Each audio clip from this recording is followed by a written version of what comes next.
Nigeria takes delivery of more than 170,000 doses of Johnson & Johnson COVID-19 vaccine. The balance of the vaccines will be delivered over the coming months.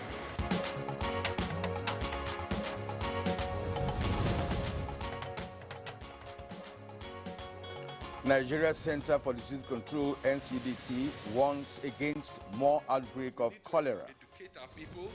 We need to encourage our state governments to invest in water distribution and really raise this with your support up the agenda.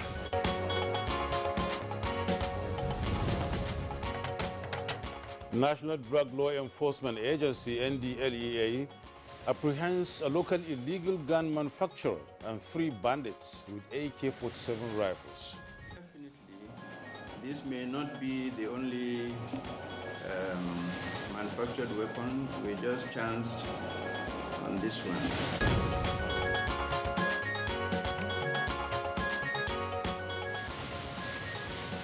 And on Good Morning Nigeria today, we shall review the 2020 Tokyo Olympics.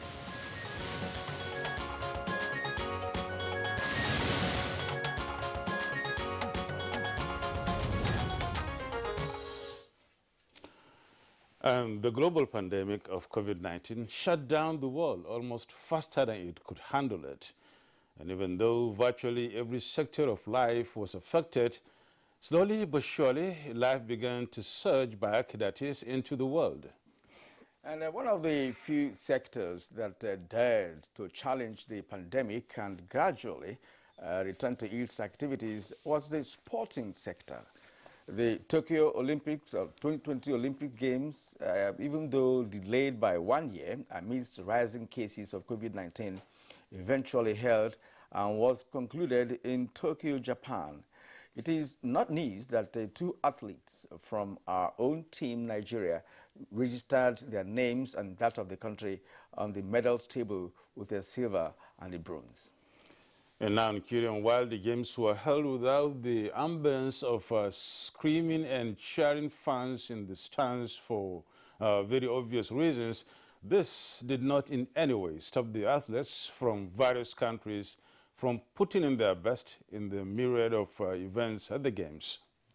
And from record-setting to record-breaking and history-making moments, the Tokyo 2020 Olympic Games had it all.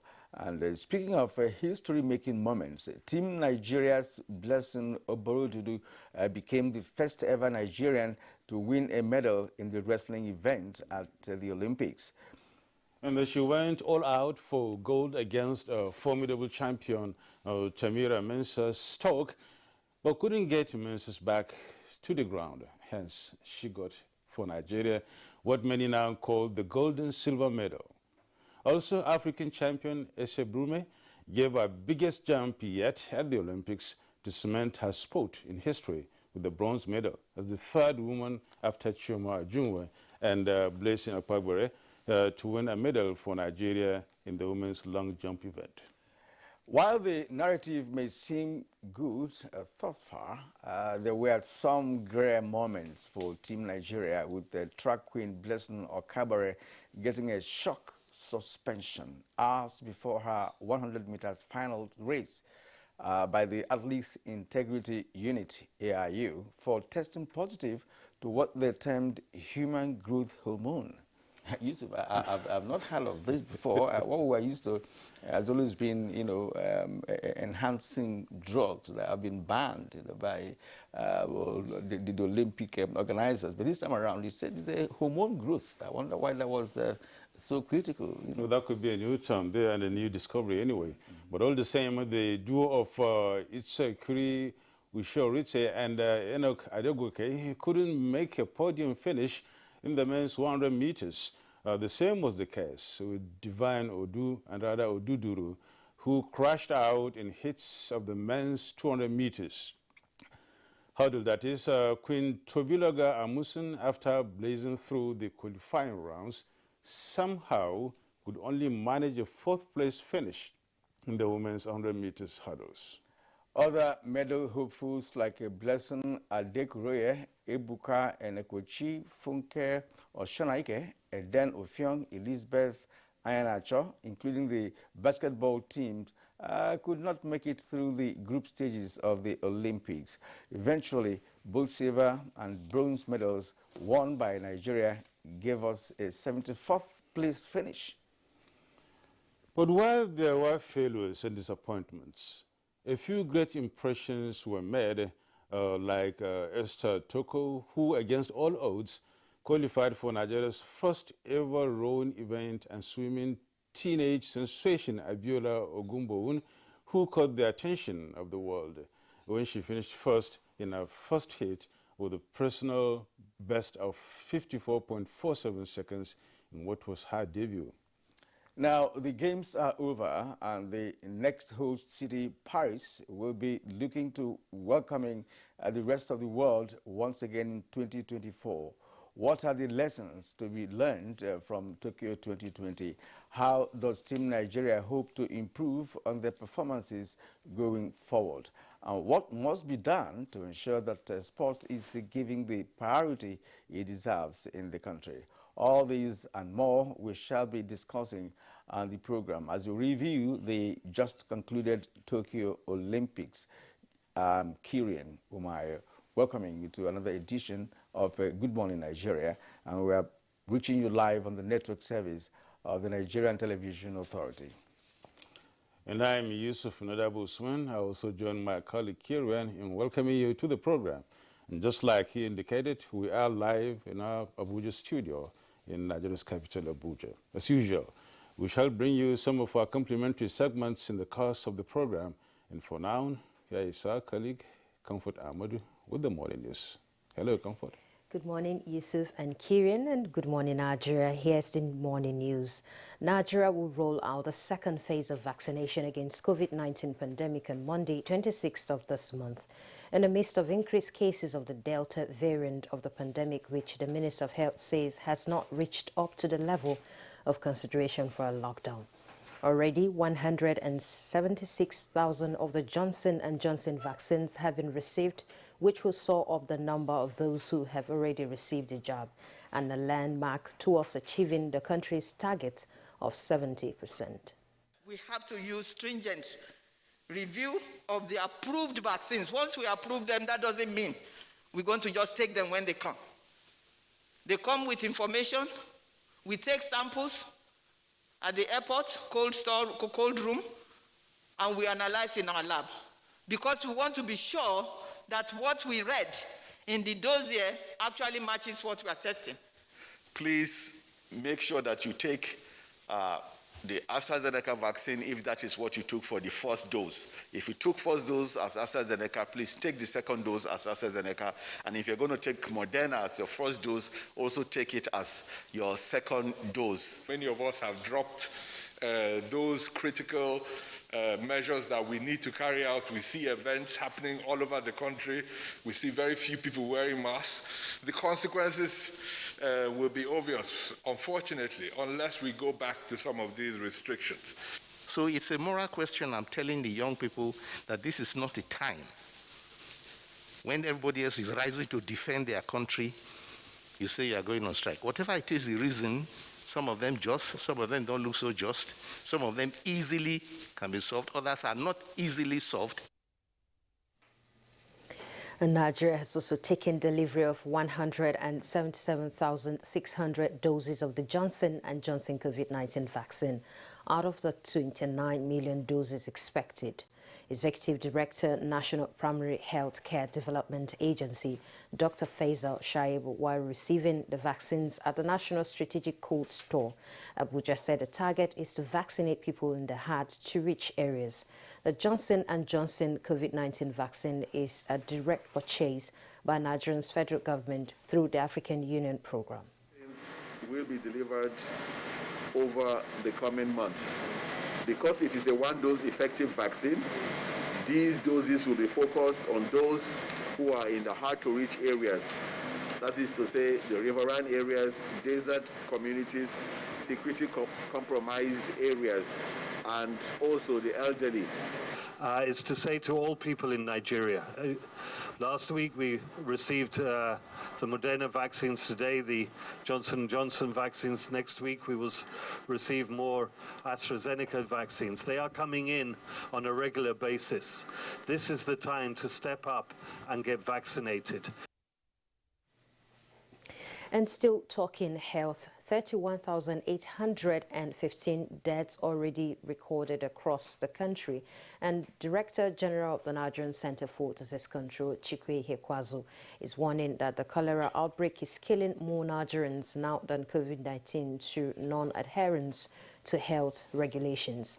The epidemiologist spoke at the weekly executive briefing of the press at the Presidential Villa in Abuja, organized by the Presidential Media Team headed by Femi Additional, Special Advisor to the President on Media and Publicity. 22 states, he says, are currently experiencing an outbreak of cholera, and there is the urgent need for every individual and household to ensure cleanliness and sanitation. In wash infrastructure. What do I mean by wash infrastructure? Both among the rich and the poor, we are in trouble. We used to have water reticulation systems in our cities. Now, every middle-class household in Nigeria relies on a borehole. Boreholes have intrinsic challenges. The poor rely on water fetched from downstream when someone is defecating upstream into the same stream. So we need to educate our people. We need to encourage our state governments to invest in water distribution and really raise this with your support up the agenda in the press, in the media, among our politicians as we go into the next election cycle in Nigeria. So really, cholera is a massive problem. We have outbreaks in 22 of the 36+1 states in Nigeria. Our federal government is fostering partnership and close collaboration with state governments for the implementation of national water supply and sanitation policy. Gombe State is piloting the implementation of the policy with the Memorandum of Understanding signed for the rehabilitation and upgrade of Gombe Regional Water Supply Scheme. We seize the opportunity to get the support of the Federal Ministry of Water Resources to see how we can jointly, improve and add more network and supply potable and hygienically treated water to the people. In addition to that, we recently got a World Bank approval of $700 million under the Soil Wash Program, Sustainable Urban Rural Water Supply, Sanitation and Hygiene Program, which is also going to involve quite a number of states. There are 7 Tier 1 states that are going to get a financing of $50 to $60 million for their urban water supply schemes. And to boost security, the National Assembly has approved extra budgetary funding for modernized equipment to enhance the firepower of the armed forces of Nigeria. This was contained in a message by the Senate President Ahmed Lawal to participants of the National Defense College Course 29 in Abuja.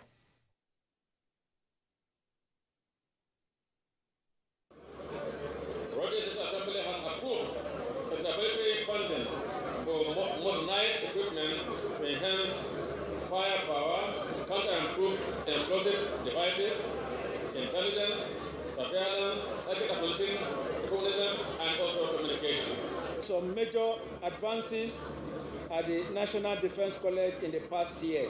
This includes the upgrade of the Center for Strategic Research and Studies. The college also upgraded the equipment at its medical center to cope with growing demands. The National Drug Law Enforcement Agency, NDLEA, says it has apprehended a local illegal gun manufacturer and 3 bandits with AK-47 rifles in its routine stop-and-search operations in different parts of the country in the past week. Chairman of the agency, Mohammed Buba Marwa, told newsmen that NDLEA is handing over the suspect to the appropriate authorities for further investigation. And a fabricated high-caliber G3 rifle was discovered with 78 rounds of live ammunition of 7.62 caliber and 5 empty shells of some caliber.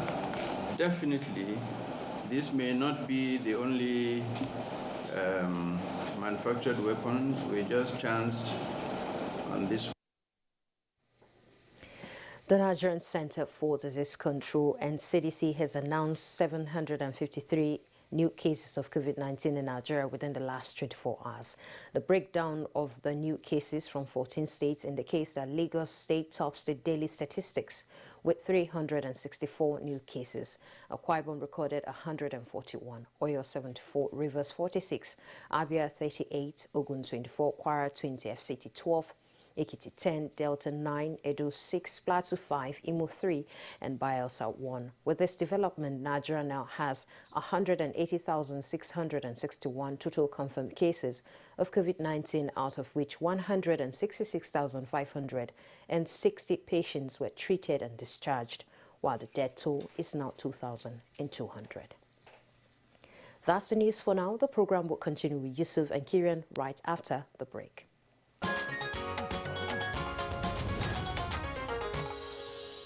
Well, the program is Good Morning Nigeria on the network service of the NTA. Now, let's go business. Federal government says it's on to ensure proper implementation of economic stability plan. Let's now join Kunle Adeye for details of that and more. The 2.3 trillion naira economic sustainability plan was rolled out by the federal government to cushion the effect of COVID-19 on the economy. The federal government says it is also targeting small and medium enterprises since it constitutes the larger percentage of the workforce. This has, however, made governments to come up with other programs. This government has ensured that job creation is infused into every policy initiative, program, and project. This we achieve by focusing on infrastructural development, institutional reforms, and social investments. It is our belief that this will accelerate the development of MSMEs in Nigeria, thus protecting livelihoods and creating new jobs for the population. This administration has done a lot in the development of infrastructure. The managers of the economy say this will complement the federal government's plan to lift 100 million Nigerians out of poverty in the next 10 years. With Business News, I'm Kunle Adeye.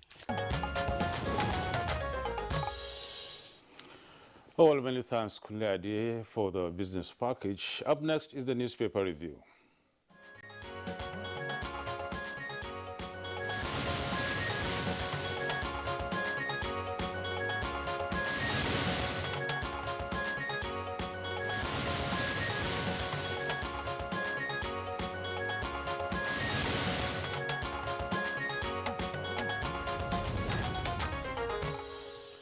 All right, Bayo Atoyebi, our newspaper reviewer, is already here with us in the studio. Bayo, it's good to see you again today. You're welcome.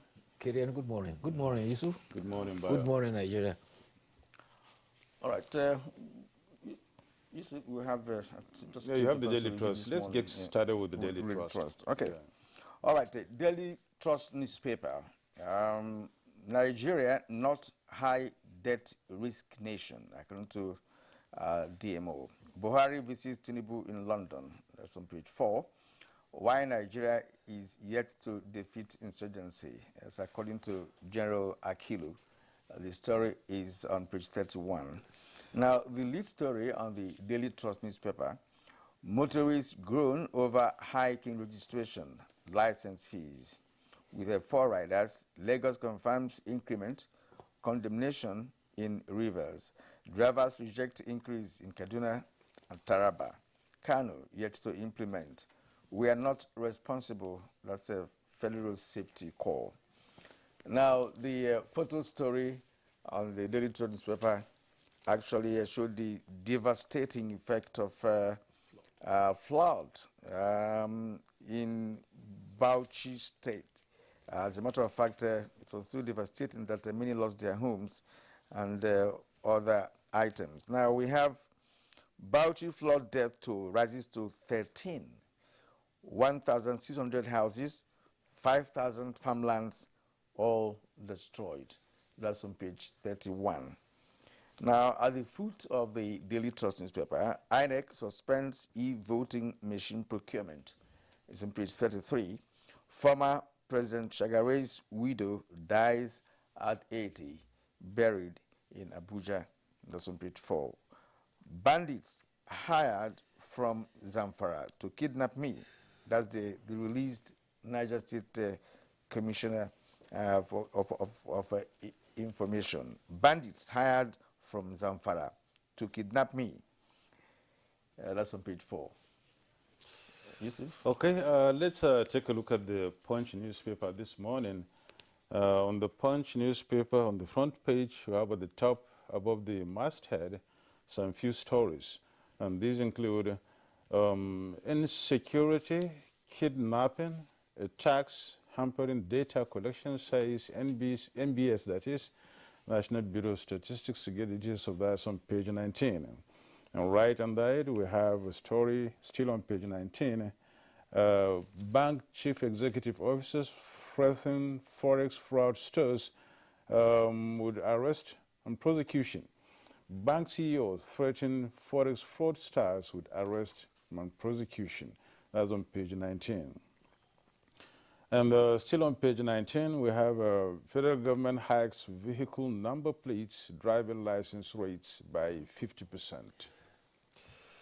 On page 10, Nigeria's UK High Commission shut as officials contract COVID-19. Nigeria's UK High Commission shut as officials contract COVID-19. Details of that on page 10. Still, on the front page of the Punch newspaper, on page 19 still, this page is really loaded. Federal government, states, local governments suffer 329.6 billion naira shortfall in 5 months. And on page 13, National Association of Resident Doctors strike during third wave wicked. Doctors won't collect salaries, says Ihanere. The strike during third wave is wicked and doctors won't collect salaries, according to the Minister of Health. Details of that on page 13. The big story on this newspaper, and this newspaper, is that of COVID-19, which says COVID-19 free rise. States defend community testing stoppage. Experts warn of disaster. And the riders are no mass testing. If someone feels somehow, we test. Ekiti Task Force coordinator said so. And then decision to stop community testing dangerous, wrong, short-sighted, says Tomori. Details of this can be gotten on page 2. At the foot, right at the bottom of the page, we have some few stories. And these include NDLEA arrests bandits, arms manufacturer in Katsina, Benue, and seizes weapons. Details on page 9. And on page 10, Buhari Obaseki condole family as ex-President Shagari's widow, Hadiza, dies. Page 10. Bandits collected 11 million naira, killed firm's engineer in Kaduna, according to a source. Details on page 11. And on page 13, troops eliminated 150 bandits, Boko Haram's fighters in Zamfara, Taraba, says the military. Page 13. And finally, on page 20, Manufacturing Association of Nigeria, LCCI, Lagos Chamber of Commerce Industry, that is, warned as federal government tolls Lagos, Ibadan, Abuja, Lokoja, Enugu, Port Harcourt roads, and others. Get details of that on page 20. Bayo? Thank you, Yusuf. Indeed, President Muhammadu Buhari has condoled the family of late President Shehu Shagari over the death of his widow, Hajia Hadiza Sani Shehu Shagari. Aged 80, she is described as a pillar of strength and support for the family when her husband served his fatherland. A statement by Senior Special Advisor to the Mr. President extends condolences to government and people of Sokoto State, urging them to be consoled by the good deeds of Hajia Hadiza and prayed that Allah grant her Al-Jannah Firdaus. The Honorable Minister of Health has provided clarification and called on ongoing doctors to call off their strike. Dr. Osagie Harire says embarking on industrial action amid a third wave of COVID-19, cholera outbreak in 22 states, when there is a threat of Marburg, is very unconscionable. He stressed that federal government have actually, it will be forced to enforce the ILO policy of no work, no pay should doctors continue the strike. Dr. Ihanire stressed that doctors will not be paid from taxpayers' money for doing no work. He denied ever threatening striking doctors, explaining that all his engagements and consultation has always been appealed. He explained that at the 18th ministerial briefing at the presidency that 12 demands raised by the striking doctors have been met by government. The others are under the jurisdiction of state government and not federal government. He said, why go on nationwide strike? We have said that this is not good for the doctors to go on strike because the time now where we are having epidemics is not ideal for strike. We are having strike for the third time this year. We have been telling the young doctors we have responsibility to our country. That reminds one, an American president once said, ask not what your country do for you, but what you can do for your country. Nobody is threatening anybody. We are only appealing, all of us are doctors, do not put people's life in peril. Actually, the Hippocratic oath that doctors subscribe to is against putting the lives of patients in peril. And the federal government has received 177,600 doses of Johnson & Johnson vaccines from the African Union.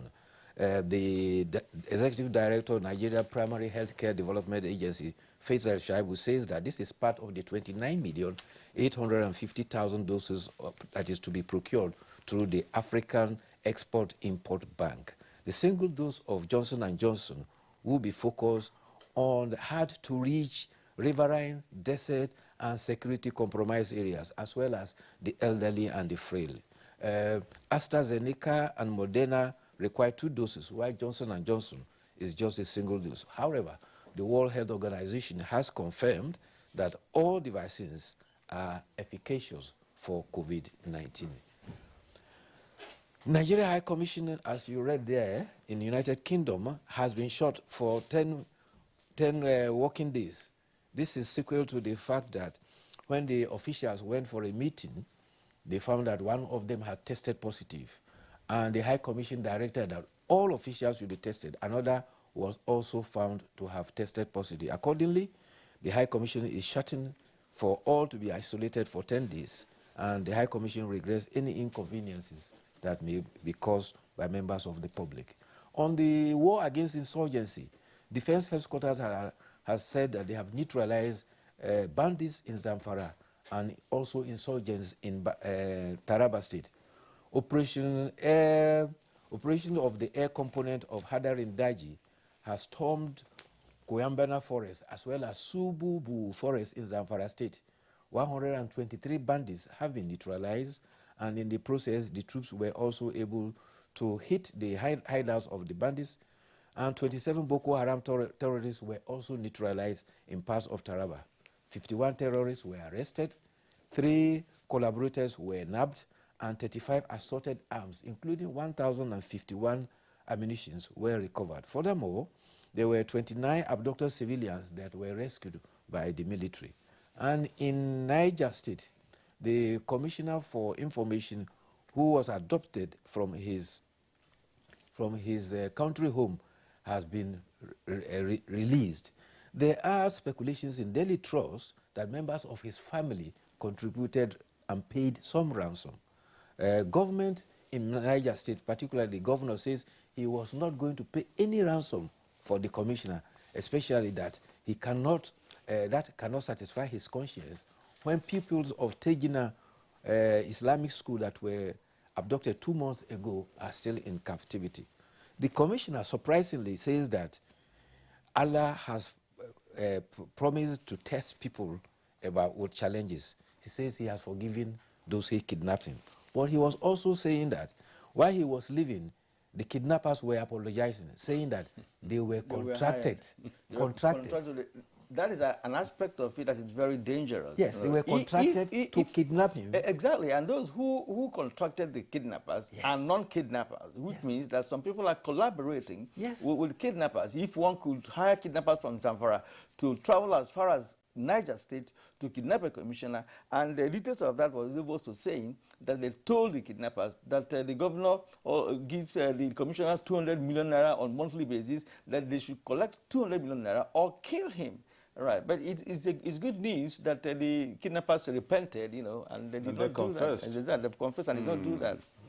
In fact, he said when he was departing, the kidnappers were weeping because they found out all the information they have been given was not true. Well, that's really unfortunate. Bayo, we really thank you so much for, you know, this morning's insight into what the papers have. Thank you. Monday is going to be a new day for us and a new week. May Allah spare our lives to Monday. Amen. You're watching Good Morning Nigeria. We'll now take your break. The program continues in a moment. Stay with us.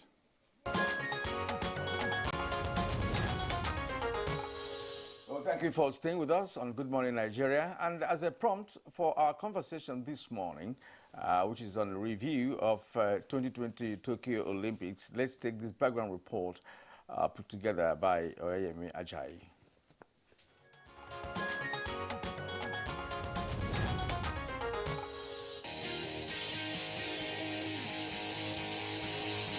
The Olympic torch goes off, signifying end of the 2020 Olympic Games. The most unusual games ever was characterized by several talking points like absence of some big names, the emergence of new stars, absence of spectators, restriction of athletes to the games village, to mention a few. Nigeria had its share of controversies despite finishing with 2 medals, silver and bronze. Apart from the disqualification of 10 Nigerian athletes for failing to undergo required tests before the commencement of the Games and banning Blessing Okagbare, who tested positive to a banned substance, the viral video of Chukwuebuka Enekwechi washing his only jersey before the final of the shot put event was another low point of the Nigerian camp. The overall performance of the athletes was generally condemned, with many attributing it to the ill preparedness of the contingents, with some pointing accusing fingers at the sports ministry. What really could have been done differently, and who is to be blamed for all that went wrong in Tokyo? How best can Nigerian athletes be prepared to compete favorably with their contemporaries in the future? These are some of the questions begging for answers as we review Nigeria's outing at the Tokyo 2020 Olympics.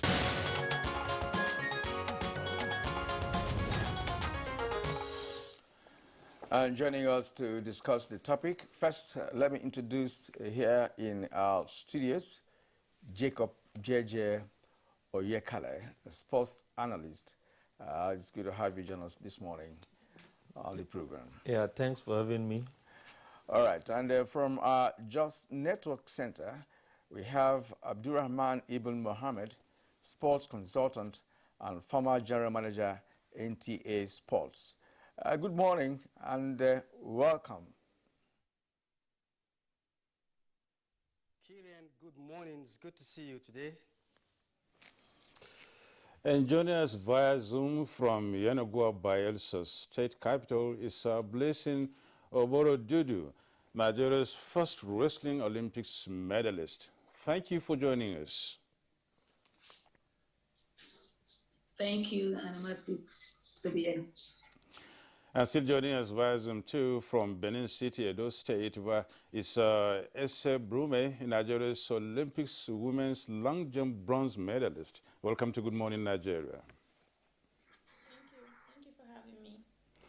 And from Benin City, still via Zoom, I would like to introduce Yaya Kayode Noel, Ese Brume's coach. Good to have you on the program this morning, Yaya. Okay, now, gentlemen and ladies, let's look at Tokyo 2020. The jumps, the runs, the thrills, and all you could think of in games like this have come and gone. In fact, first of all, we would like to formally, on behalf of Good Morning Nigeria team, to congratulate these 2 ladies who did Nigeria proud, because without you, Nigeria would have, come back with nothing. So we are so glad that you performed very creditably to be able to bring back medals to Nigeria. Oh, well, okay. Against the background, let's assess, let's appraise, and let's look at it. Let's hear from Jacob Jeje Oyekale, the sports analyst right here in the studio, Tokyo 2020. Well, Tokyo 2020 was an unusual Olympics. As we know, the event was delayed for about a year, all thanks to the pandemic that ravaged the entire world. And against all odds, the host did everything possible to ensure that their investment did not go in vain, because well over $30 billion had been invested. And it's not really easy. They have prepared the accommodation, transportation, facility, and a whole lot of things have been invested. So they did all their best possible to ensure that it held. And the event proper, it was a huge success, highly competitive as usual, though no spectator.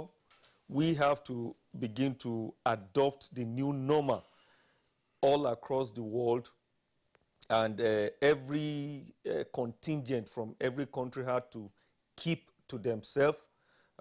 Well over 200 countries are in attendance, and it's really huge. Africa had their own fair share of participation, and Nigeria as a country, we competed, we were represented by over 60 athletes, though the low point was that about 10 of them got disqualified because of the pre-tournament tests that were not properly done, not because they tested positive for banned substances. So I think we should get that. By and large, I think I said this before here, that Olympics is not about the game proper, but how much you have prepared for the Olympics. Then it gives you the breadth. There is this saying that the depth of your struggle determines the height of your success. It is what you have invested in preparing for the Olympics that now show at the Olympics proper, because you are there to compete against the best. So Tokyo 2020 is not an exception. The best of the best came to compete. That is the reason why before you even get to the Olympics, you need to really go through some qualification for you to get there. So for Nigeria to get to the Olympics in some of these events, it is commendable. And for some of the events we do not qualify, especially for boxing, I think we need to really do a thorough reassessment, because Nigeria got her first medal in the Olympics through boxing. And boxing over the years have been our strongest point, because from the days of Najim Mayegun, David Izoreti, the Dokari brothers, and a couple of others, they've brought us medal from boxing. How did we not qualify for boxing is still a mirage. So these are things we need to really work on. And what led to our disqualification in the relay race too, I think these are things going forward we need to now reassess. And after all said and done, the proper thing to do after every major event is to come back, do a thorough inventory, and now what you call have a technical report, which will now give you a roadmap going forward for any other competition, because the technical report would tell you your strengths, your weakness, your what you are supposed to have done that you didn't do, and guides you how you prepare better. The last time I said I always hold on this 6P theory. Prior proper preparation prevent poor performance. So that caps it all. That's very interesting. You know, after every major sporting activity, global sporting activity, Nigeria normally goes, performs, returns, and would not necessarily take the issue of a technical report very seriously as to prepare for the next one. Now, the next Olympic is in 2024. So now it's time to prepare. That's what you're trying to say. Definitely. All right, let's bring in Abraham Ibn Mohammed, the sports consultant, and of course, former general manager of NTA Sports, who has also covered the Olympic Games in the past. So let's get your own assessment of 2020 unusual Olympic Games that we just had. What is your assessment of that game, and of course, Nigeria's participation at the different sporting events at that Olympic game? Thank you very much, Kieran. Like my friend JJ Oyekale has stated, it was really a games of the unexpected, so to speak, because the pandemic that is still ravaging the world has affected, so many countries. And the IOC, International Olympic Committee, fearing for an outright cancellation of the games, went ahead, braved all the odds, along with their Japanese local organizing committee, in spite of vehement protestations from a section of the Japanese. They don't want the Olympics to come in because, of course, the pandemic everyone is afraid of. Even as the games went on, of course, pockets of protest came in here and there. But to the credit of the local organizing committee and the International Olympic Committee, everything eventually came off fine. What was being feared initially was that the absence of spectators might rob the games of its high performances. That turned out not to be true.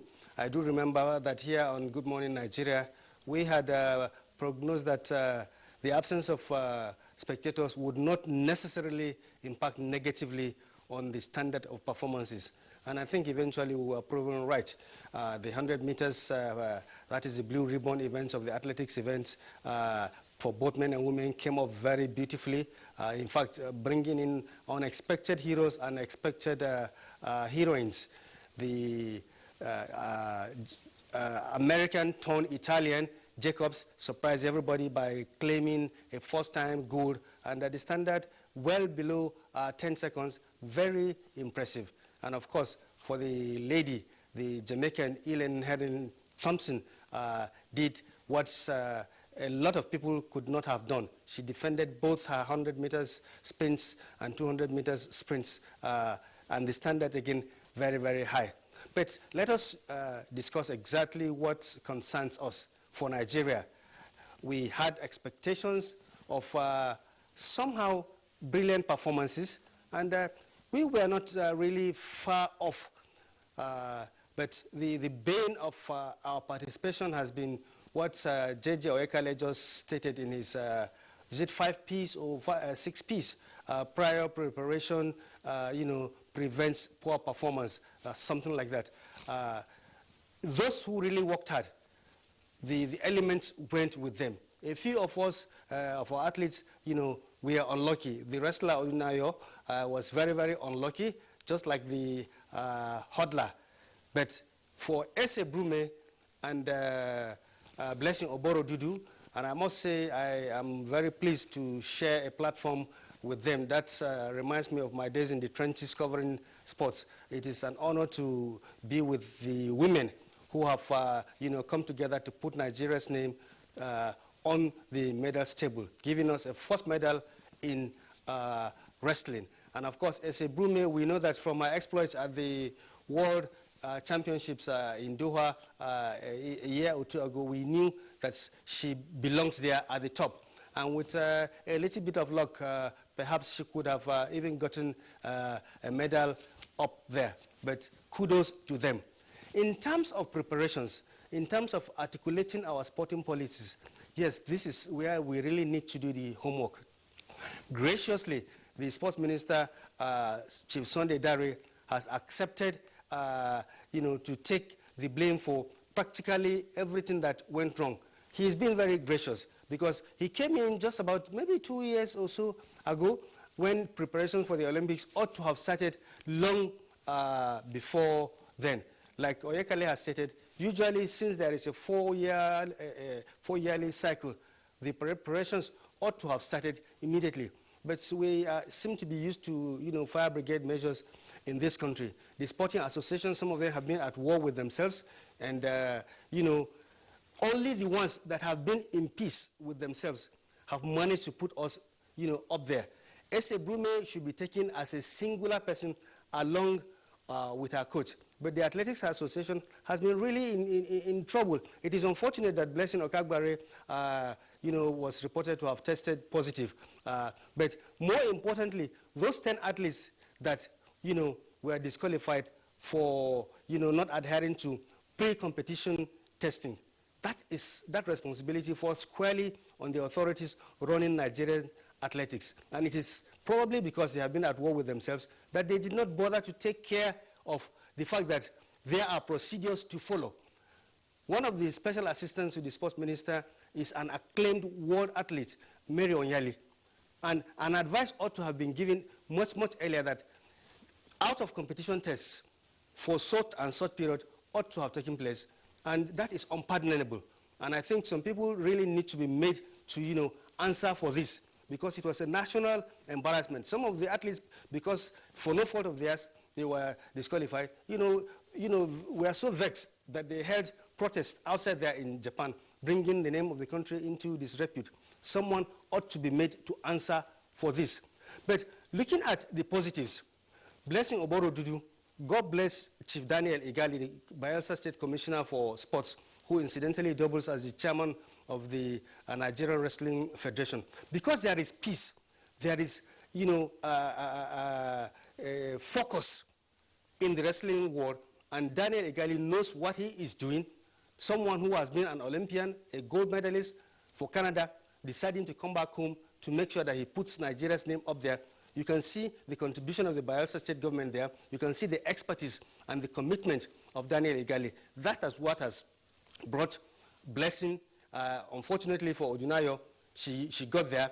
But I'm glad when she came back along with the team, I think a day or two, she was interviewed by NTA Sports, and I think she positively stated that she knows she's down, but she's not out. She's looking forward to the next Olympics. That is the way it should be. And I'm sure she's going to get the kind of support she needs from Chief Daniel Igali and co. But all in all, what I am saying is I am agreeing with Oyekale. We should do a post-mortem. An inquest should be done. Our sporting associations need to put their houses in order. But I must also commend the Basketball Federation under Musa Kida. It shows that they have been able to run themselves in such a way that they found funding to get practically all their players are foreign-based. How they got to fund their travels and their allowances, only God knows. How they got to hire Mike Brown, the famed American coach, who I am glad to say that I have heard he has agreed to go on coaching the team for the Afro Basketball Championships. That is the way it should be. Those who are there know their onions, and they don't necessarily have to wait for government. Yes, when the contingents are representing Nigeria, it ought to be sponsored by government. But the government has so much on its table that those who volunteer or seek to run our sports must, have some things up there to be able to, get sponsorship. They should be able to get the support and confidence of the private sector to come to their aid. Once this private sector does not have confidence in the people running a particular sport, sponsorship becomes a problem. You look at all national federations now. I understand, I think only the Handball Federation now has got a sponsor for the National Handball League. Football does not have, basketball does not have, and so on and so forth. So I think there must be an inquest, and slowly but gradually, I think Chief Sunday Dare's policies, we should not jettison them, because a former sports minister has gone. There's policy somersault and so on and so forth. We should have an enduring sports policy. And I'm glad that I think there is a sports policy in the works by this sports minister, such that the document remains in office. Even if Mr. X leaves the seat, the policy, the goals, the set objectives are there. The next person who comes over will just look at the books, look at the documents, and try to build on what has been achieved before. Not to come and just rumble away everything and start afresh. That way, we are not going to make any progress. Let me stop here for now. Thank you so much, Abdurrahman Ibn Muhammad. Thank you for that opening salvo. And let's go down to Benin City and hear from Yaya, Kayode Noah. As S.A. Bruma's coach, and of course, as somebody who was there in Tokyo Live, you saw it all. The information we just got from the two gentlemen here, Jacob J.J. Oyakali and Abdurrahman, information we really got from those who were not really there. But let's hear it now firsthand from you. Give us an assessment of Tokyo 2020 as somebody who was right there. When we look at, some strict restrictions like, the biosecure environment for athletes, the emptiness of the stadia, and the environment generally. What did you see?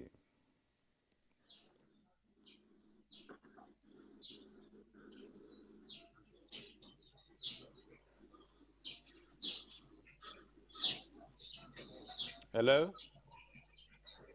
Oh, can you say the question again, please? Right. Put just simply. Let's have your assessment of Tokyo 2020 as somebody who was there live. Okay, what would I say about Tokyo 2020 as someone there? Okay, yes. Well, it's a bit challenging, and it's something that we least expected. A lot of things came up, and eventually it was also properly managed eventually at the end of the day. But I think things like that shouldn't have come up at all. It should be something that should have been, managed, rather be prepared for, and all the necessary steps that is needed to make the Olympics smooth should have been put in place. But somehow, because there were divisions in the federations, so informations were not properly passed and they were not properly managed, so that became very difficult for the federation to put things in place as regard talking about the people who missed the out of competition test that were eventually disqualified. This AFN now, it's a new board. So many informations they don't have to put these things in place. But however, these things have been on ground. It has been something that is a norm that was passed to Nigeria some time ago. But one would have wondered why they didn't look into it and take it very serious. Okay, we'll return to you further on the coaching aspect of the Olympic Games, because we know that you are primarily responsible for bringing S.A. Brume to the level which she was, to be able to have won a bronze medal. But let me start with Blessing Oborududu, who is a silver medalist. Blessing, let's share your own experience, as someone who participated in the Olympics for the very first time. How did it go, and how would you also assess the general performance of your fellow Nigerians who also participated in different sporting events at the Olympics?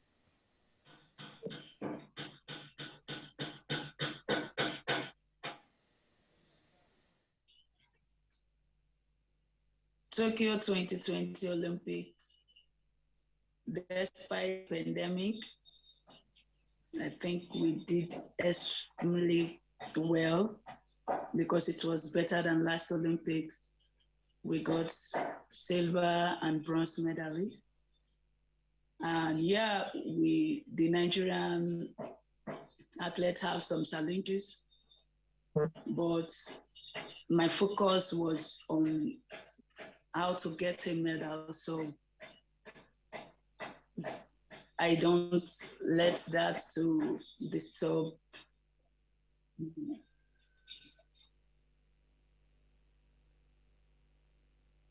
All right, you didn't allow whatever shortcomings to disturb you during your performance. But now that you have won silver medal, how do you feel, and how would you also encourage other young Nigerians who may wish to, of course, participate in the future Olympics?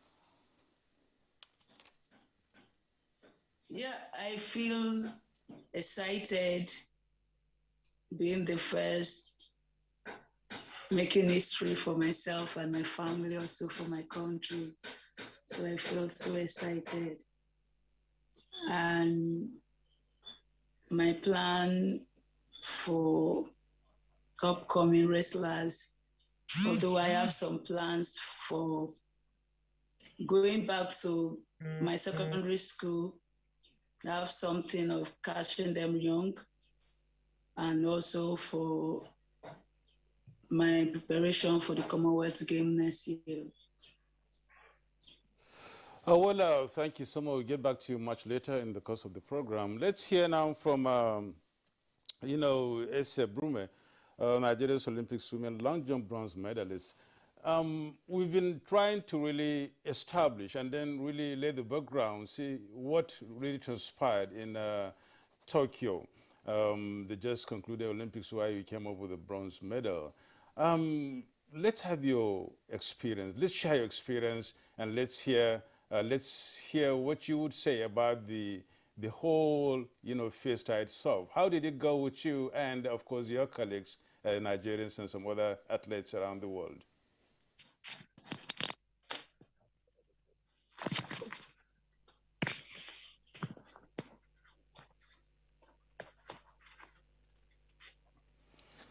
Seems as if we're having some hitches there, but we'll get back to them whenever we get things straightened out. Let's come back to the studio here and then hear from, JJ Oyekale.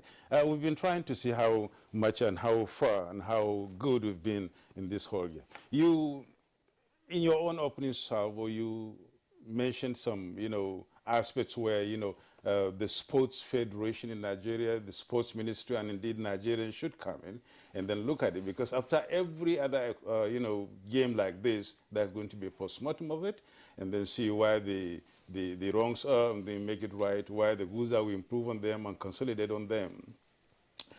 It's normal with games like this. And when we come back, we find things really not having to be very good indeed, given the fact that we went there with 60, athletes, and then we came back with only two medals. And that doesn't seem to go down well with Nigerians generally, because that should have been better, it should be better performance than this. I mean, are they really speaking the truth? Well, honestly speaking, the expectation was high. Nigeria expected more, but to be objective, when you qualify for Olympics on its own, it's really commendable. But going to the Olympics, there is this saying that every Olympian or every representative go there and do their best. But getting to the Olympics, it is not enough for you to do your best, but to do what is required.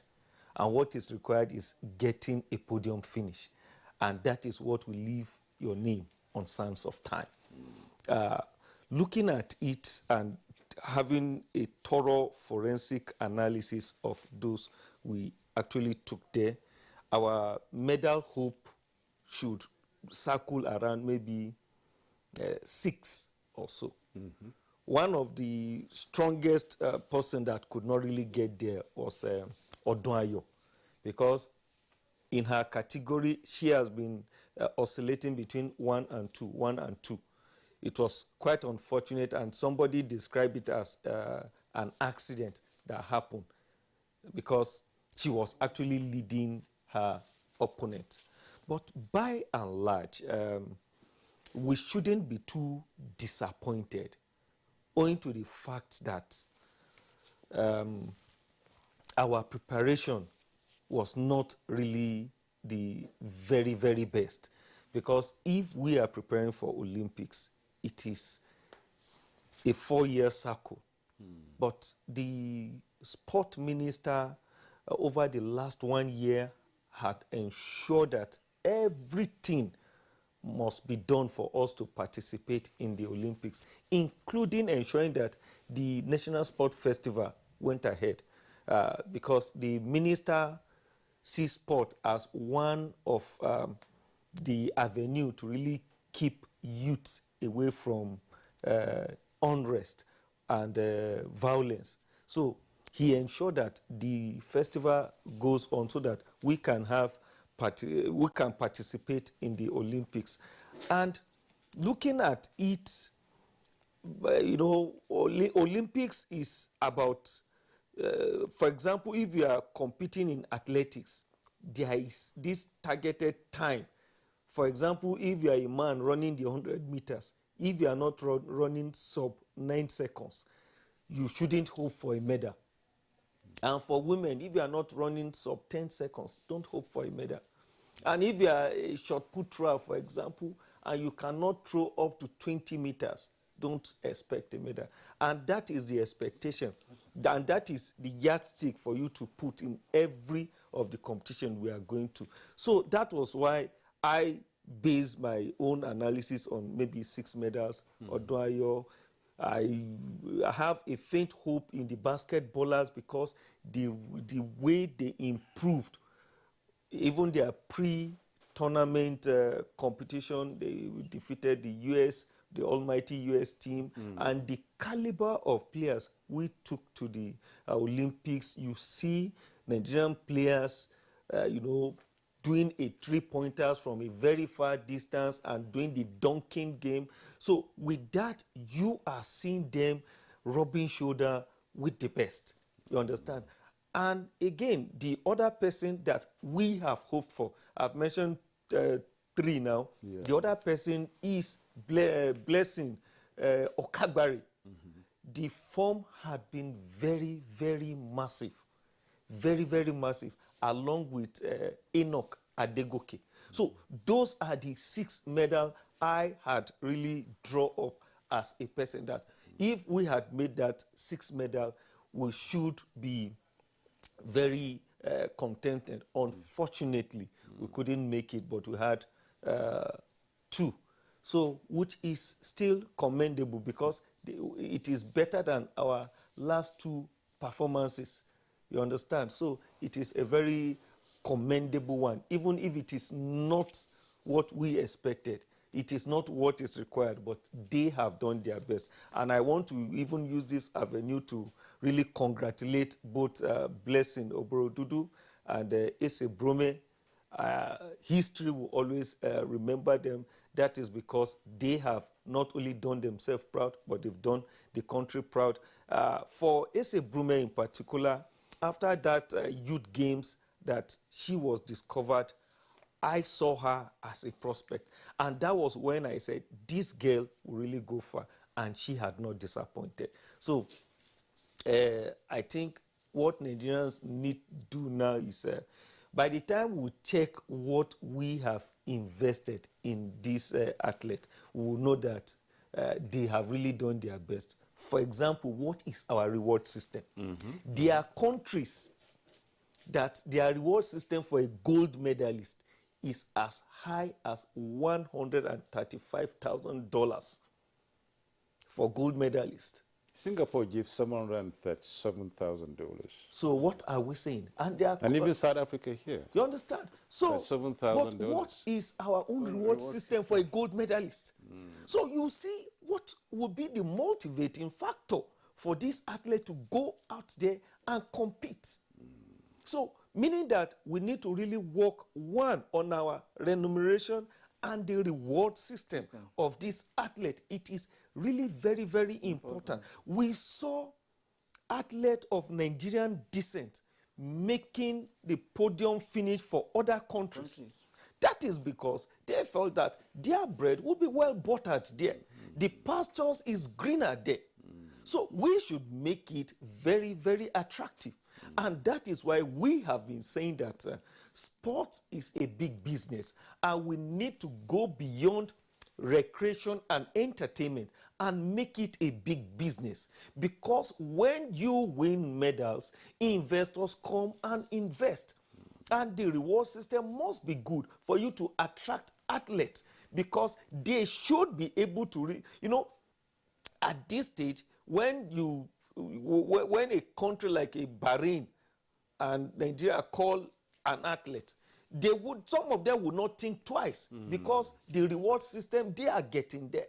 But by the time the reward system is maybe a bit commendable here in Nigeria. Let's say, let us even be modest, maybe a $50,000 for a gold medal. I mean, heads will turn. You will see athletes coming to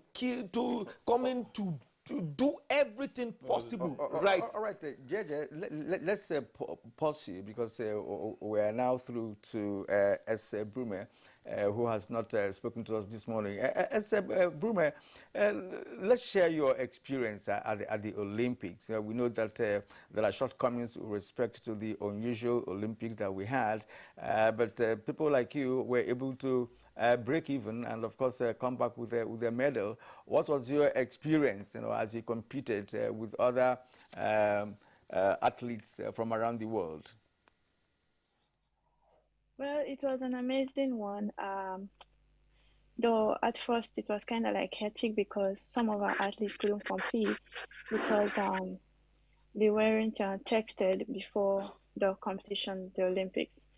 So at first it was heartbreaking for each and every one of us, even till now, because some of them, who knows, might not even, they don't know where they might be in the next Olympics. So this would have been a real opportunity, a good opportunity for them, but they missed out on this Olympics. And, but still, we didn't let that affect us much. We still try to keep course and try to put in our best, to make them proud as well. We winning the medal is not just for us, it's for both they themselves and also for our country, our families, and each and every one that has supported us. And super thankful. I'm happy that we were able to achieve that. We were able to get a medal, and each and every one, is happy that we got this. And I'm glad that God used us to put a smile on each and everyone's face. Well, Esther, let's still hang on to you for a while and then get more. Put simply, what would you attribute your success to? Sorry, can you come again on the question? What reasons or what factors really facilitated your successful, clinching of the medal at Tokyo? What really, helped you in getting what you got in Tokyo and making us proud? Well, it's all God, I'll say, and with the support of my coach, I was able to make it to the medal table, and also with the support of my governor, Kowa, and the initiative which the minister took, that's Adopt an Athlete thing.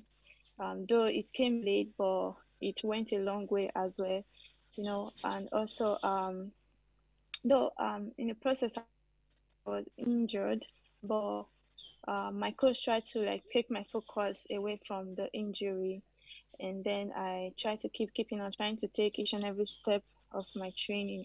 Trying to take my training one step at a time, and also with the prayers of my families and those in support of me, I was able to make it this far. And thank God, and luckily for me, I was able to also get the record, the African record. It wasn't easy. That also encouraged me more, because having an injury in the middle of the season and then trying to get back to your feet to go to the Olympics, it wasn't an easy one. But my coach tried to train me mentally and physically, and I was able to attain good success at the Olympics, and I'm glad that I had him to support me all the way. Well, indeed, you performed well. I can just recall, watching you, taking those long strides, to get to where you got to at the Olympics. Thank you very much indeed for doing Nigeria proud. Now, let's return to Abraham Ibn Mohammed. Sir, at your initial comment, you actually, encapsulated a lot of issues concerning sports development, in Nigeria, in that your statement. And I want also to go further with respect to sporting politics that policies that you talked about. You said that presently the current minister is articulating sports policies that you believe will go a long way in ensuring that we get our acts together when it comes to sports preparations. Does it mean that Nigeria does not have existing sporting policy? You also talked about the issue concerning sporting associations being at loggerheads with each other and what have you. And all of these, affect the performance of our athletes, especially at the big games like Olympics. How far will this new policy you talked about go in ensuring that we turn around, the narrative of preparation for big-time sports like Olympics in this country? Thank you very much, Kieran. What I spoke about the sports industry policy that is in the works that this minister has initiated, and I think work is far into that project, is the fact that really, if you do not have a policy, that means you don't have set goals and objectives. That means you are just jumping about the bush, waiting for events to come, and then usually we go for a jamboree. There has been this joke in some social media platforms that Nigeria sent 100 officials and only 60 athletes, which is of course not true. This used to be the practice in the past, where there will be official delegations from the states, from the federal government, at whatever event it is, be it the Olympics, be it the World Cup or AFCON. But of course, now reality has hit us in the face. This minister, at least under this administration, has seen to it that this fund spending spree has been cut to the barest minimum. Only 52 athletes officially were entered for by Nigeria. That's trying to be realistic.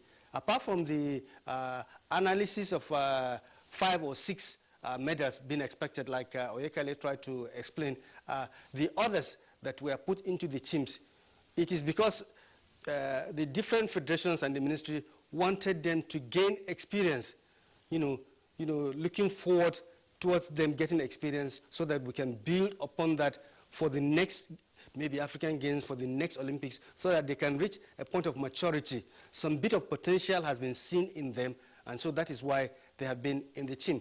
In the past, Nigeria used to go with more than 100 strong contingent, and most of them just for the sake of it. Because if you look at it critically, the athlete performance bar should be indicative of where an athlete should be at a certain level.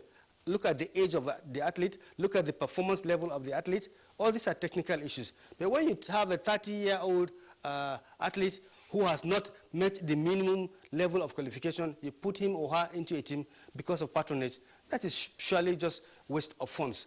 But be that as it may, the sports industry policy is aimed, I believe, at trying to ensure that there is something in the works. Anybody who comes at any given point in time will have a document to work with.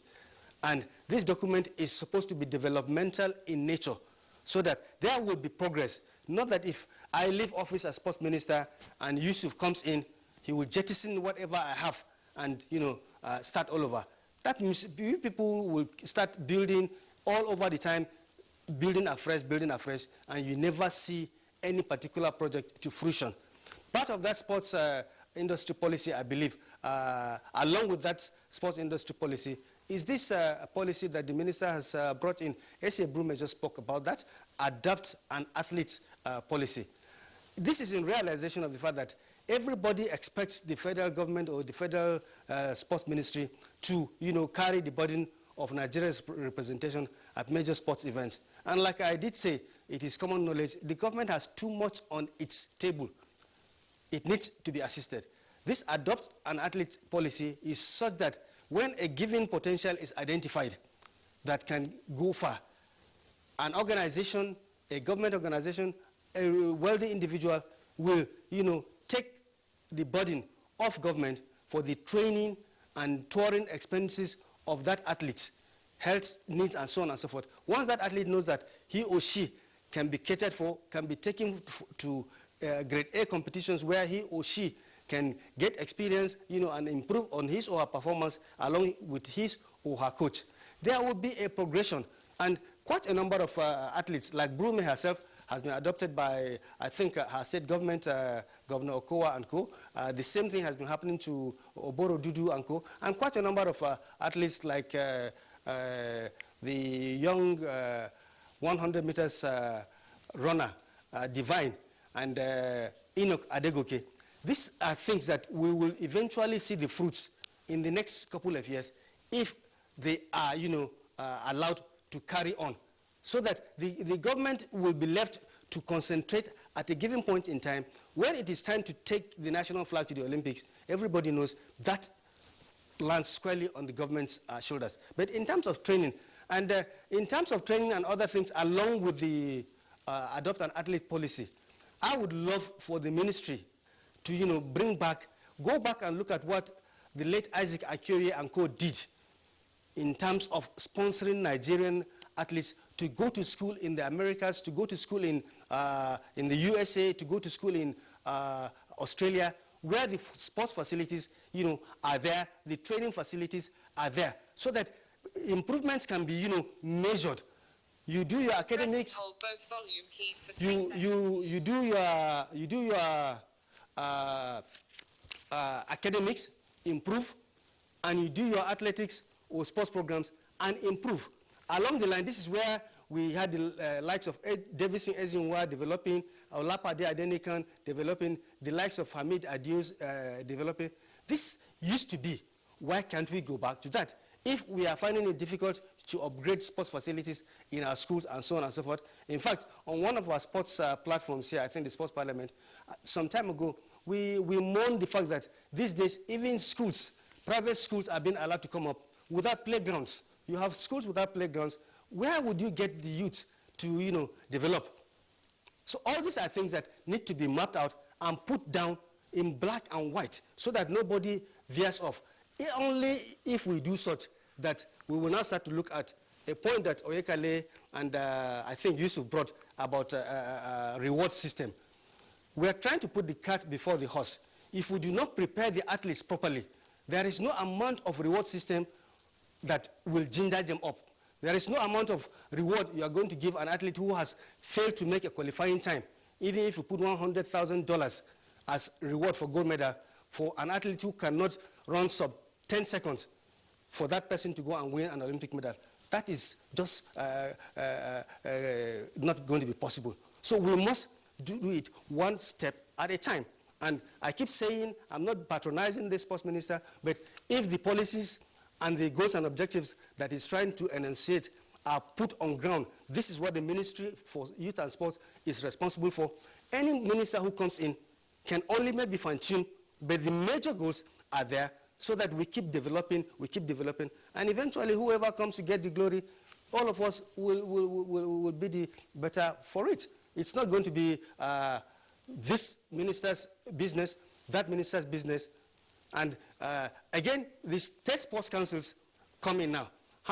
A number of states, like Kwara, I think is the latest one, Lagos, Edo, they have sports commissions. These sports commissions are trying to be modeled after the old National Sports Commission, which I am glad I understand, issues are being put together so that it can be brought back at the national level. This is where core professionals are brought in, people who can manage sports, who have read sports, who have practiced sports, can come and manage and give the direction to the political office holders as what to do. Otherwise, when we just run the State Sports Council, for instance, the State Sports Council, as far as we are concerned, in some places, they are just there to provide employment like any other ministry would provide employment. Whether that athlete is advancing in his or her chosen sport to a greater height or not, that person will be there, salary will be there. But you see, in a sports-oriented environment, you need people, it's dynamic. When you age, you give way to youth.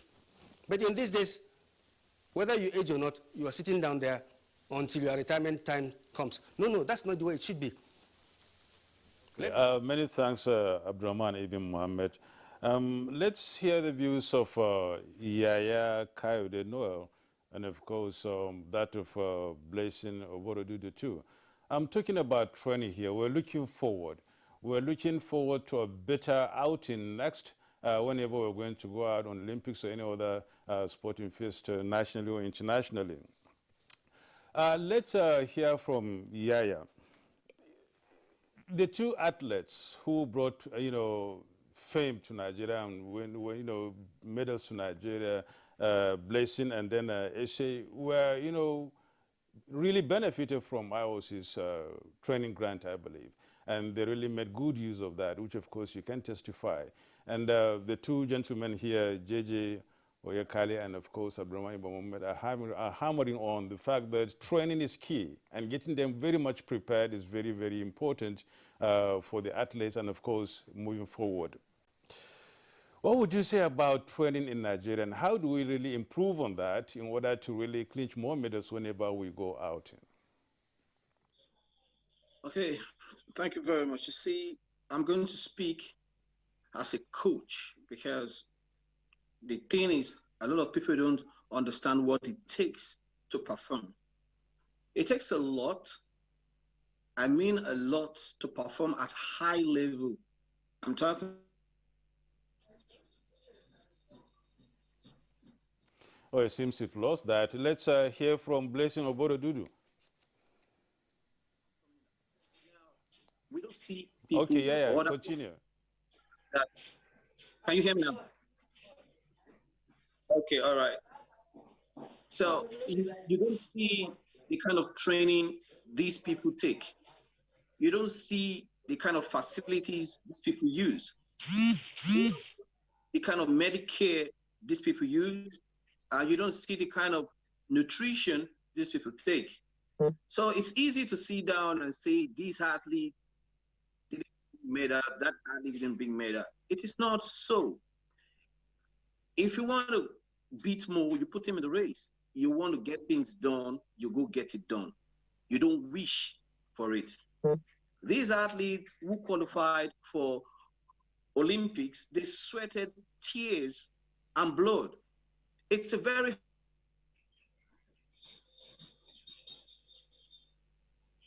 We've lost him again. We will get him back because he's making a great point here. We're discussing, or rather reviewing Tokyo 2020 Olympics, Nigeria's participation, and indeed how we fared. We got 2 medals there, and we've been talking to, those who bought these medals, and of course some sports analysts. We'll take a break now. It's Good Morning Nigeria. Stay with us.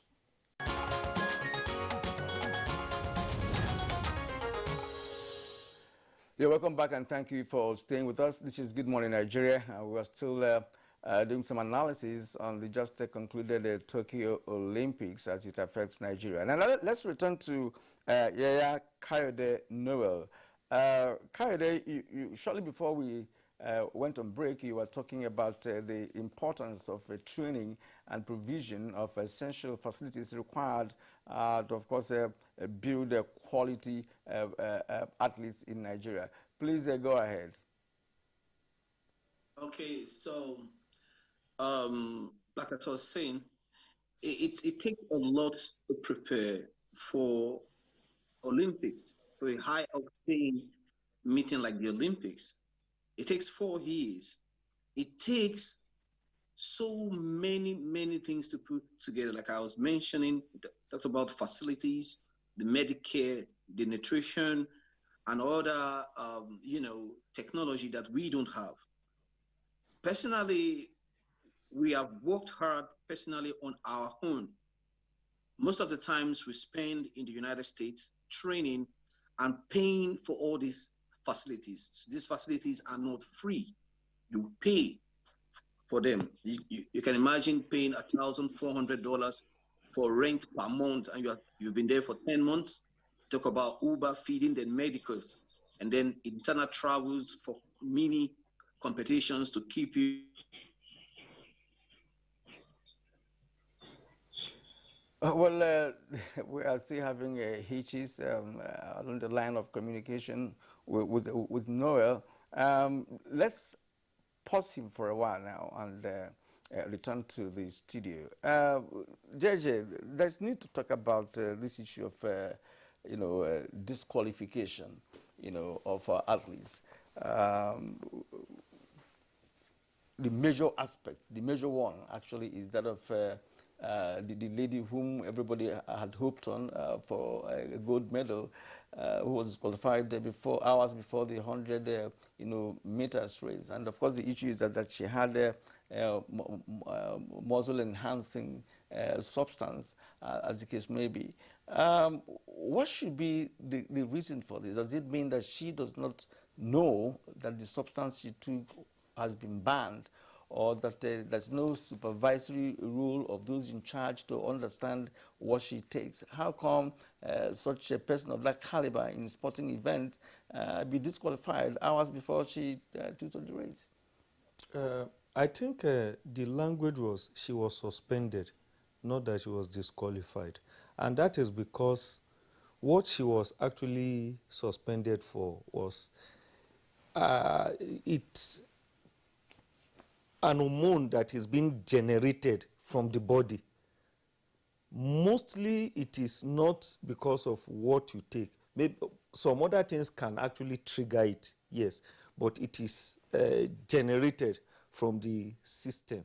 So which might not be completely a fault of hers anyway. It's just a natural occurrence, like a circle of women that do come, but it's just quite unfortunate that maybe there are some things that trigger it. That is where we should be really taken care of, because since it is a body-generated hormone. So I think that boils down to, when we talk about sports generally, a lot of funding has to go with it.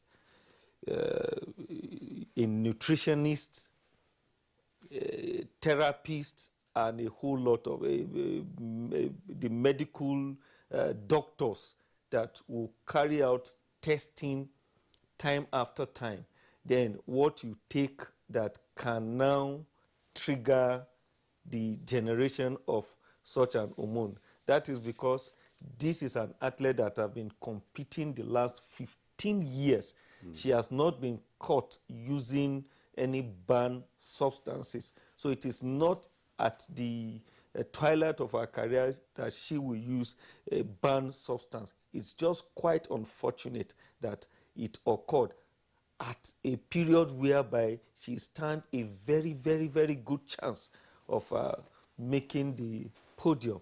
So that comes back to us as a country that, aside the athlete we are presenting, for one athlete, you need a lot of staff to take care of them. The medical staff, that's when I talk about the nutritionists, and even the physician that will ensure they take their test regularly, what could be wrong, how to guide them. Just as Mr. Kayode said, that when you are exposed to some of these modern facilities and training, before you even step out to do your training, it takes a lot of units to take care of an athlete. So, but in Nigeria, because of this, even some coaches are dropped. So it goes beyond a coach. You understand? It goes beyond a coach, and it's quite unfortunate. Even after such an occurrence, you need a psychologist to talk to this kind of athlete, so that, such a thing can kill the morale and the spirit of the athlete. You still need a psychologist. Because having passed through all the yes, preparations and trainings and what have you. Sorry, is it necessary to protest the action taken by the IOC on this matter, since it's a natural phenomenon? Because he said something may have triggered it. She didn't take any substance. That's what you have said. Yes.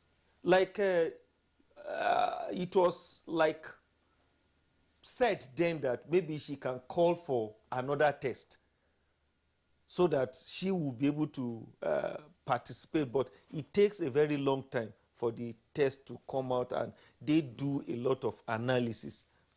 And after that, it takes time. So even if she had protested then, it wouldn't meet up again for her to participate in that Olympics. But what we should have done as a country is that on our own, we need to do our own testing pre every tournament. Aside the Olympics or any tournament, there is a need for us to invest in this medical facility to ensure that we have our own domestic thorough testing and analysis. And that brings us to the issue of the AIU, the Athletes Integrity Unit, which sort of banned 10 Nigerian athletes from participating. Banning 20 the world over, that is, and of course 10 came from Nigeria. And earlier you talked about medals expectation for the Olympics, our contingent, talking about 6. Had we not been banned, we might have gone a little bit further in trying to get more medals. Talk to us about the AIU and the banning of these 10 compatriots of ours, and what needs to be done, really, as we look ahead? Well, it is quite unfortunate that we have 10. I mean, 10 is a very, very large number from our contingent that was banned. And I think there are a couple of reasons to this. One, it was stated earlier, the crisis in the AFN had to do a lot with this because the house was not in order. And, in AFN, they have departments that takes care of every unit. And still on the medical, those athletes are based in America. And there is this procedure they need to take, and which is supposed to be followed religiously. You don't joke with such. I mean, we have been participating in Olympics since even before, I think 1957. 53 or so. Yeah. We have been participating in Olympics. So it is a tradition that we know that before Olympics, this and this are supposed to be done. And after every review of the process and procedure, they intimate us, they communicate with our own Nigerian Olympic Committee. So we are supposed to do this. I mean, the test was supposed to be followed, their timing and everything, and they failed that timing, which is really, really, unacceptable at this stage. Should part of the blame really go to the athletes themselves? Should part of the blame go to the athletes themselves, for not, adhering to such a high-tech, mistake, if you ask me, because of course they have been participating in sporting events and activities, and they know the rules and regulations guiding Olympic Games, for instance, testing before the event. I think bulk of the blame should go to the administrators. That's because a bulk of them are participating for the very first time. A bulk of them from the US are participating for the very first time. But whether the athlete have been there 10 years or 20 years, the administrators have to do theirs. They are supposed to be the one to conduct the test for the athlete. And the report, they get the report and submit the report. So it is not the athlete themselves. I mean, the responsibility of the athlete is go there, train, and compete. The administrators are the ones to know who to delegate, take the sample, go and test. The athlete cannot go and begin to test me. No, it's wrong. But it is the administrator.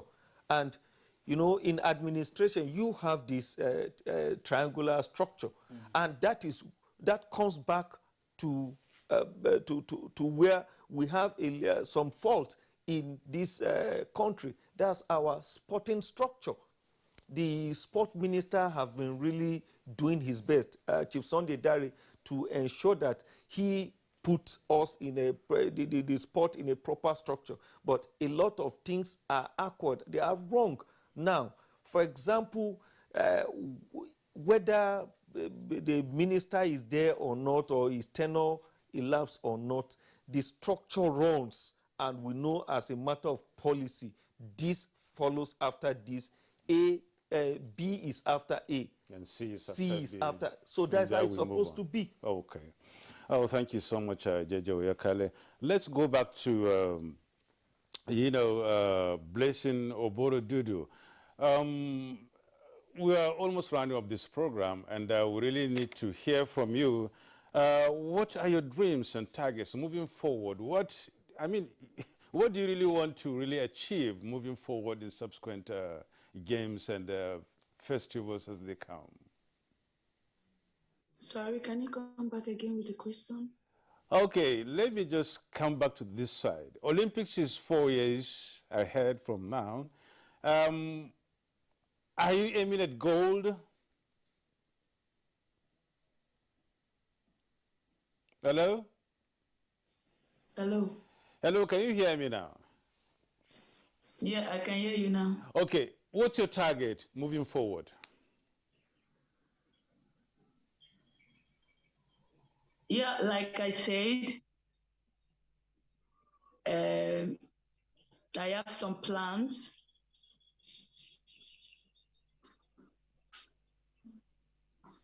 Going back to my secondary school to catch some girls, catch them young, and also to prepare for next year Tokyo, next Olympic, next Commonwealth Games.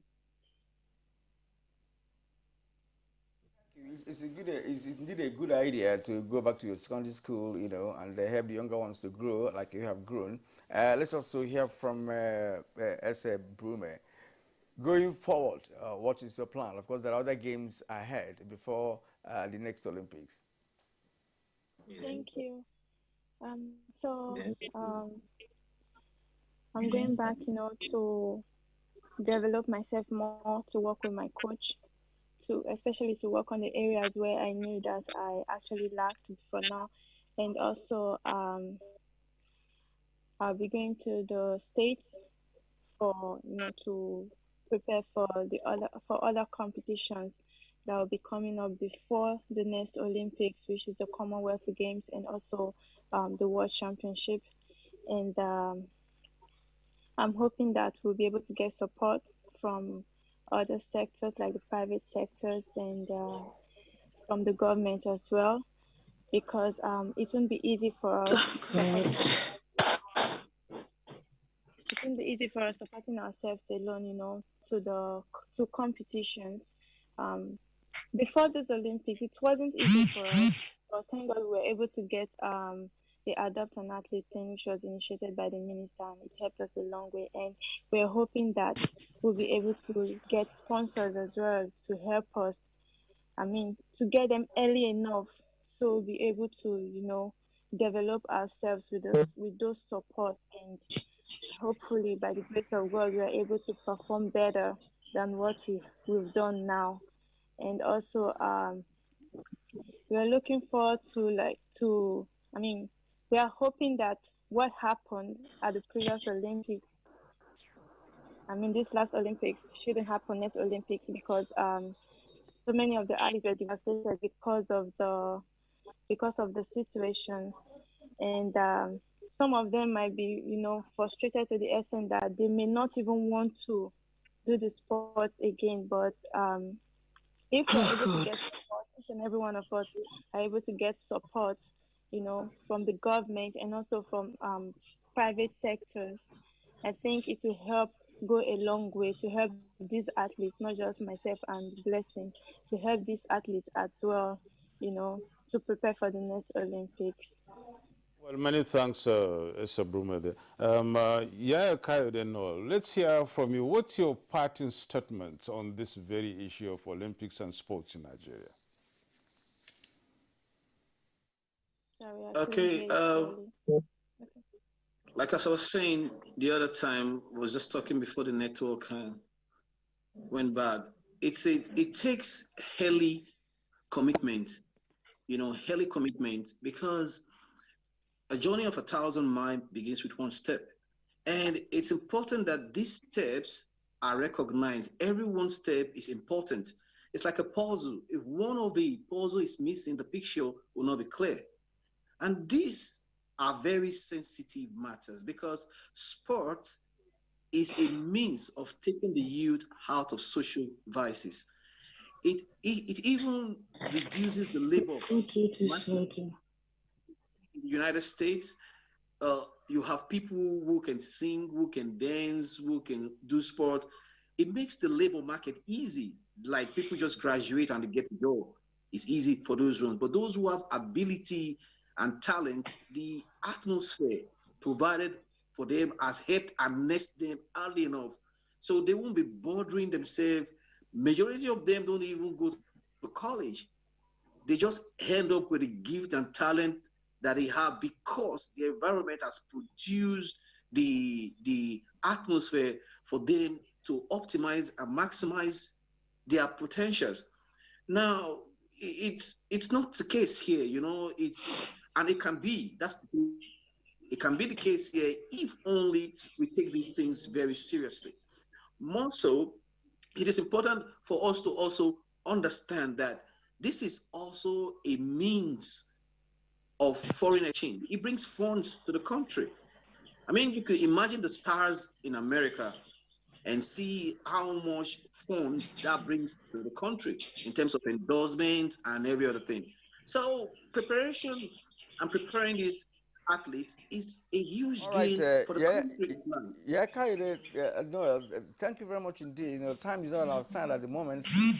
So we are posing you to return to Jos and get Abdulrahman Ibn Mohammed, of course, say his parting words with respect to sports development in Nigeria and, of course, competing in future Olympics and other competitions coming ahead. I would also like you to touch on the issue of involving the private sector in the sponsorship of Nigeria's performance at different sporting festivals across the world. Briefly, please. Thank you very much, Kieran. The coach, the two athletes, the Olympic medalists and JJ Oyekale have really tried to articulate what needs to be done for us to get satisfactory results at any given games, be it the Olympics or World Championships or Africa Games or Commonwealth Games. We should avoid fire brigade measure. You do not wish to get gold medals in 3 months and you pour out the millions of dollars and you think you can get it in those 3 months. You've got to space it. The athletes need to be trained. The coach and the athletes have tried to tell us that it takes time. Their nutrition, their health, their mental being, their psychological being, all these things need to be taken care of. We know that at the Olympics, we've had 1 or 2 top-notch athletes, Simone Biles, the gymnast from the USA, the tennis player from Japan, Naomi Osaka, getting out of games because they said they want to take care of their mental being. Psychologists have been provided for them by their sponsors, by their governments, because if you do not have a clear mindset, a clear brain, nobody can concentrate.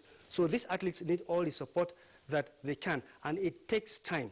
The sports, the adopt an athlete policy by the minister should be pursued further so that it can be spaced over time.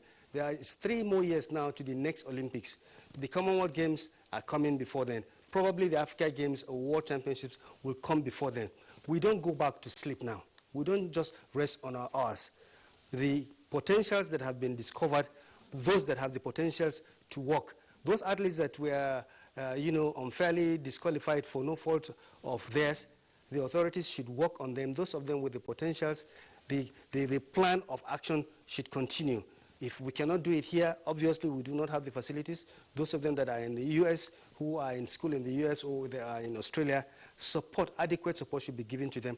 And not only them, their coaches should be taken care of, because if an athlete is left on his or her own, that athlete could go and take something that could result into, when a test is taken, we get a result that we do not want, like the case of Blessing Okagbare. So it should be taken in a whole. We have the potentials, they have been identified, the support should be given to them.